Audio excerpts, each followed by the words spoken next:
আসসালামু আলাইকুম। আজ 12 মার্চ 2026 খ্রিস্টাব্দ, 27 ফাল্গুন 1432 বঙ্গাব্দ, 22 রমজান 1447 হিজরি, বৃহস্পতিবার। সংবাদ পাঠ করছি মনির হোসেন কামাল। প্রথমেই শুনবেন সংবাদ শিরোনাম। ত্রয়োদশ জাতীয় সংসদের প্রথম অধিবেশন শুরু। নতুন স্পিকার হাফিজউদ্দিন বীর বিক্রম। বরিশালে আশঙ্কাজনক হারে বাড়ছে কিডনি রোগী। ভোলায় গৃহবধূকে গলা টিপে হত্যা। আজ 22 রমজান। ইফতার সন্ধ্যা 6:09। সাহরির শেষ সময় 4:57। মাইকিংয়ে রেকর্ড করা হয় লোকবেতারে। শুনলেন সংবাদ শিরোনাম, এবার বিস্তারিত। অন্তর্বর্তী সরকারের পথ পেরিয়ে নির্বাচনের মধ্য দিয়ে 20 মাস পর ত্রয়োদশ সংসদের প্রথম অধিবেশনের যাত্রা শুরু হয়েছে। 24-এর গণ অভ্যুত্থানের পরিপ্রেক্ষিতে দ্বাদশ সংসদের স্পিকার শিরিন শারমিন চৌধুরী ও ডেপুটি স্পিকার শামসুল হক টুকুর অনুপস্থিতিতে সংসদ সদস্যদের সর্বসম্মত সিদ্ধান্তে প্রবীণ সংসদ সদস্য খন্দকার মোশাররফ হোসেন এ অধিবেশনে সভাপতিত্ব করেন। সকাল 10:55 সংসদ অধিবেশন কক্ষে প্রবেশ করেন সংসদ নেতা প্রধানমন্ত্রী তারেক রহমান। এ সময়ে সরকার ও বিরোধী দলের সাংসদরা টেবিল চাপড়ে তাকে অভিনন্দন জানান। জাতীয় সংসদের অধিবেশনে তারেক রহমান এই প্রথম সংসদ সদস্য হিসেবে প্রবেশ করেন। অধিবেশন শুরুতে সংসদ সচিবালয়ের সচিব কানিস মাওলা কার্যক্রমের সূচনা করেন। তারপর বেলা 11:05 কোরআন তিলাওয়াতের মধ্য দিয়ে সংসদ অধিবেশন শুরু হয়। এরপর সূচনা বক্তব্য রাখেন সংসদ নেতা প্রধানমন্ত্রী তারেক রহমান। তিনি 71 সালের মহান মুক্তিযুদ্ধ থেকে শুরু করে এ পর্যন্ত আন্দোলন সংগ্রামে সব শহীদদের প্রতি শ্রদ্ধা জানান। তারেক রহমান বলেন, দেশনেত্রী খালেদা জিয়া জীবনের শেষ দিন পর্যন্ত গণতন্ত্রের জন্য লড়াই করছেন। স্বৈরাচার বা ফ্যাসিবাদের সঙ্গে তিনি আপোস করেননি। তিনি বিএনপির প্রতিষ্ঠাতা সাবেক প্রেসিডেন্ট জিয়াউর রহমান ও প্রয়াত প্রধানমন্ত্রী খালেদা জিয়ার প্রতিও শ্রদ্ধা জানান। তারেক রহমান বলেন, দেশে কাঙ্ক্ষিত গণতন্ত্রের যাত্রা শুরু হলো। দলমত নির্বিশেষে তিনি দেশের জনগণের প্রতিনিধিত্ব করছেন। প্রতিটি পরিবারকে স্বনির্ভর করাই বিএনপির লক্ষ্য। স্বনির্ভর বাংলাদেশ গড়ায় কোনো বিরোধ থাকতে পারে না এবং বিরোধ নেই বলেও তিনি মন্তব্য করেন। শনিবার বাংলাদেশ গড়ায় এ সময় তিনি সবার সহযোগিতা চান। সংসদ নেতাসহ অধিবেশন কক্ষ যখন ভরপুর, সেই সময়টিতে স্পিকারের চেয়ার ফাঁকা ছিল। সংসদের প্রথম অধিবেশন বলে স্পিকারের চেয়ারের পাশে রাখা হয় রাষ্ট্রপতির চেয়ার। সংসদ নেতা তারেক রহমান দাঁড়িয়ে সংসদ অধিবেশনকে সভাপতিত্ব করার জন্য প্রবীণ সদস্য খন্দকার মোশাররফ হোসেনকে সভাপতি হিসেবে নাম প্রস্তাব করেন। তারেক রহমানের প্রস্তাবে বিএনপির মহাসচিব, স্থানীয় সরকার মন্ত্রী ও সংসদ সদস্য মির্জা ফখরুল ইসলাম আলমগীর পূর্ণ সমর্থন জানান। এরপর জামায়াতে ইসলামীর সংসদ সদস্য আমির সৈয়দ আবদুল্লাহ মোহাম্মদ তাহের এই অধিবেশনে সভাপতিত্ব করার জন্য খন্দকার মোশাররফ হোসেনের নাম প্রস্তাবকে সমর্থন জানান। বেলা 11:25 খন্দকার মোশাররফ হোসেন স্পিকারের আসনে বসেন। এরপর মতামতের ভিত্তিতে এবং ভোটাধিকারের মধ্য দিয়ে স্পিকার এবং ডেপুটি স্পিকার নির্বাচন করা হয়। ত্রয়োদশ জাতীয় সংসদের প্রথম অধিবেশনে স্পিকার পদে নির্বাচিত হয়েছেন বিএনপির স্থায়ী কমিটির সদস্য ও ভোলা 3 আসনের সংসদ সদস্য মেজর অবসরপ্রাপ্ত হাফিজউদ্দিন আহমেদ বীর বিক্রম। আজ বেলা 11টায় এই অধিবেশন শুরু হয়।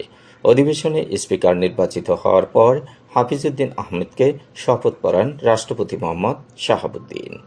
জাতীয় সংসদে রাষ্ট্রপতির কার্যালয়ে আজ দুপুর 12টার পরে এই শপথ পড়ানো হয়। সর্বশেষ জাতীয় সংসদ নির্বাচনে বিজয়ী হওয়ার পর বিএনপি সরকার গঠন করলে হাফিজউদ্দিন সেখানে মুক্তিযুদ্ধ বিষয়ক মন্ত্রী হয়েছিলেন। হাফিজউদ্দিন আহমেদ বীর বিক্রম 1944 সালের 29 অক্টোবর ভোলা লালমোহনে জন্মগ্রহণ করেন। তার বাবা মরহুম ডাক্তার আজহার উদ্দিন আহমেদ পাকিস্তান জাতীয় সংসদের সাবেক সদস্য এবং মা মরহুমা করিমুন্নেছা বেগম গৃহিণী ছিলেন।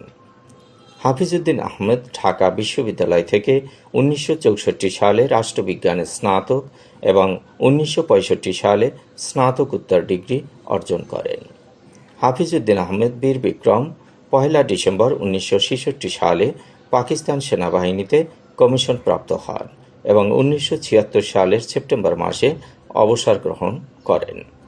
1971 সালের মহান মুক্তিযুদ্ধে সক্রিয় অংশগ্রহণের জন্য তিনি বীরত্বসূচক রাষ্ট্রীয় খেতাব বীর বিক্রম লাভ করেন। 31 জুলাই 1971 তিনি প্রথম ইস্ট বেঙ্গলের কামালপুর বিওপি আক্রমণে পাকিস্তানি বাহিনীর বিরুদ্ধে সম্মুখ যুদ্ধে আহত হন। হাফিজউদ্দিন আহমেদ বীর বিক্রম ভোলা 3 আসন থেকে 7 বার জাতীয় সংসদ সদস্য নির্বাচিত হয়েছেন। 1991 সালে তিনি স্বতন্ত্র প্রার্থী হিসেবে জাতীয় সংসদে নির্বাচিত হন। এরপর 1992 সালে বিএনপিতে যোগদান করেন। বর্তমানে তিনি বিএনপির জাতীয় স্থায়ী কমিটির সদস্য হিসেবে দায়িত্ব পালন করছেন। তিনি বিএনপির মন্ত্রিসভায় 1996 সালে বাণিজ্য প্রতিমন্ত্রী এবং 2001 সালে পানি সম্পদ, বাণিজ্য ও পাট মন্ত্রণালয়ের মন্ত্রী হিসেবে দায়িত্ব পালন করেন। হাফিজ উদ্দিন আহমেদ বীর বিক্রমের স্ত্রী দিলারা হাফিজ শিক্ষকতা পেশায় যুক্ত ছিলেন এবং ইডেন মহিলা কলেজ ও সোহরাওয়ার্দী কলেজের অধ্যক্ষ হিসেবে দায়িত্ব পালন করেন। পরবর্তী সময়ে তিনি শিক্ষা মন্ত্রণালয়ের অধীন মাধ্যমিক ও উচ্চশিক্ষা দপ্তরের মহাপরিচালক হিসেবে অবসর গ্রহণ করেন। তাদের পরিবারে 2 ছেলে ও 1 মেয়ে রয়েছে। ডেপুটি স্পিকার নির্বাচিত হয়েছেন ব্যারিস্টার কাউসার কামাল। তিনি নেত্রকোনা 1 আসন থেকে এমপি নির্বাচিত হয়েছেন। তাকেও শপথ বাক্য পাঠ করিয়েছেন রাষ্ট্রপতি।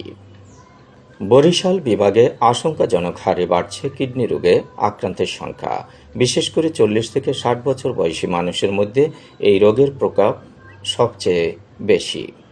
সরকারি হাসপাতালে শয্যা ও ডায়ালাইসিস সুবিধার অপ্রতুলতার কারণে রোগীদের বাধ্য হয়ে ছুটতে হচ্ছে ব্যয়বহুল বেসরকারি ক্লিনিকগুলোতে। দীর্ঘমেয়াদী এই চিকিৎসার ব্যয় মেটাতে গিয়ে আর্থিকভাবে নিঃস্ব হচ্ছেন অনেক রোগীর পরিবার। গত 5 বছরে বরিশাল বিভাগে সবচেয়ে বেশি আক্রান্ত হয়েছেন 40 থেকে 60 বছর বয়সের মানুষ, যা মোট রোগীর 50%। এছাড়া 30 থেকে 40 বছর বয়সীদের আক্রান্তের হার 30%, 20 থেকে 30 বছরের মধ্যে 10%, 5 থেকে 20 বছরের মধ্যে 3% এবং 60 থেকে 80 বছরের মধ্যে আক্রান্তের সংখ্যা 7%।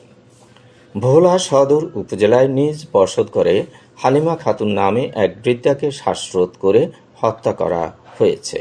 এ সময় তার নাক ও কানের স্বর্ণালংকার এবং ঘরে রাখা জমির দলিল লুট করে নিয়ে যায়। বুধবার রাত 10টার দিকে উত্তর দিগলদি ইউনিয়নের 4 নম্বর ওয়ার্ডে এ ঘটনা ঘটে। নিহত হালিমা খাতুন স্থানীয় বাসিন্দা মফিজ শিকদারের স্ত্রী। নিহতের ছেলে স্ত্রীর সন্তান নিয়ে আলাদা বাড়িতে থাকেন। তার বাবা মা আলাদা বাড়িতে বসবাস করতেন। বুধবার রাত 8টার দিকে হালিমা তার ছেলের বাড়ি থেকে নিজ বাড়িতে যান। তার স্বামী মফিজ গিয়েছিলেন তারাবি নামাজ পড়তে। রাত 9:30টার পরে তিনি বাসায় ফিরে দেখেন তার স্ত্রীর মরদেহ পড়ে আছে।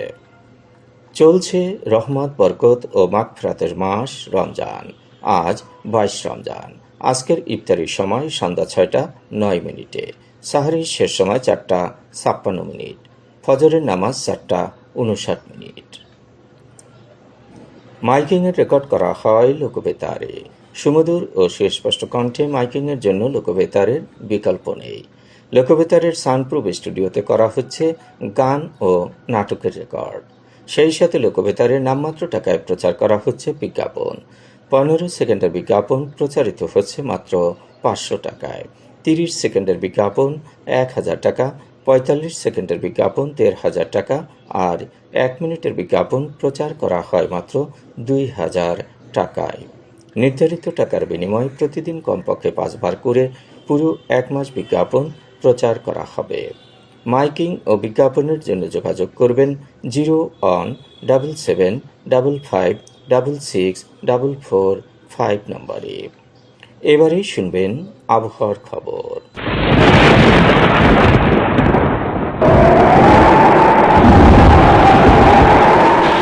উপমহাদেশীয় উচ্চচাপ বলয়ের বর্ধিত অংশ পশ্চিমবঙ্গ এবং তৎসংলগ্ন এলাকায় অবস্থান করছে। মৌসুমের স্বাভাবিক লঘুচাপ দক্ষিণ বঙ্গোপসাগরে অবস্থান করছে। এর একটি বর্ধিত অংশ উত্তর পূর্ব বঙ্গোপসাগর পর্যন্ত বিস্তৃত। রাত এবং দিনের তাপমাত্রা সামান্য বাড়তে পারে। আজ দেশের সর্বোচ্চ তাপমাত্রা ছিল বাঘাবাড়িতে 33.5 ডিগ্রি সেলসিয়াস এবং সর্বনিম্ন তাপমাত্রা ছিল রাজারহাটে 19.4 ডিগ্রি সেলসিয়াস। বরগুনার সর্বোচ্চ তাপমাত্রা 32.4 ডিগ্রি সেলসিয়াস, সর্বনিম্ন 22.2 ডিগ্রি সেলসিয়াস। আগামীকাল সূর্যোদয় হবে ভোর 6:11। সংবাদ শেষ করার আগে শিরোনামগুলো আবার পড়ছি। ত্রয়োদশ জাতীয় সংসদের প্রথম অধিবেশন শুরু। নতুন স্পিকার হাফিজউদ্দিন বীরবিক্রম। বরিশালে আশঙ্কাজনক হারে বাড়ছে কিডনি রোগী। ভোলায় গৃহবধূকে গলা টিপে হত্যা। আজ 22 রমজান। ইফতার সন্ধ্যা 6:09। সাহরির শেষ সময় 4:57। মাইকিংয়ে রেকর্ড করা হয় লোকবেতারে। সংবাদ শেষ করার আগে জানিয়ে দিচ্ছি লোকবেতারে সংবাদ জানানোর মোবাইল নম্বর। আপনার এলাকার গুরুত্বপূর্ণ সংবাদ জানাতে ফোন করুন 0-on-7755-66-445 নম্বরে। আর লোকবেতারের সাথে যুক্ত হয়ে গান শুনতে চাইলে SMS করুন 0-on-7829734778 নম্বরে। মোবাইল করবেন 0-on-95943854 নম্বরে। বিশ্বের সব জায়গা থেকেই শুনতে পারবেন লোকবেতার। লোকবেতার fm.org ওয়েবসাইটের মাধ্যমে শুনুন সরাসরি অনুষ্ঠান। সংবাদ পাঠ এখানেই শেষ করছি।